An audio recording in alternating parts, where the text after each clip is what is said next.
Kapag lumapit ka sa Diyos at buong puso mong ipinagkatiwala sa Kanya ang lahat ng iyong problema, mararanasan mo ang kapayapaang hindi kayang ipaliwanag ng mundo. Unti-unti, ang dating mabigat na pasanin ay gumagaan at ang dating magulong isipan ay napapalitan ng katahimikan. Hindi mo mamamalayan, ang mga pintong sarado noon ay unti-unting bumubukas at ang mga tanong na dati ay walang sagot ay pinapalitan niya ng malinaw na direksyon.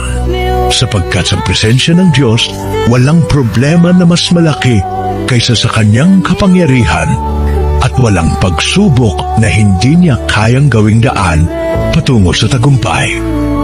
Kapag isinuko mo sa Kanya ang lahat, makikita mo na kahit sa gitna ng unos, may kalakasan. Kahit sa gitna ng luha, may pag-asa. At kahit sa gitna ng kawalan, may bagong simula.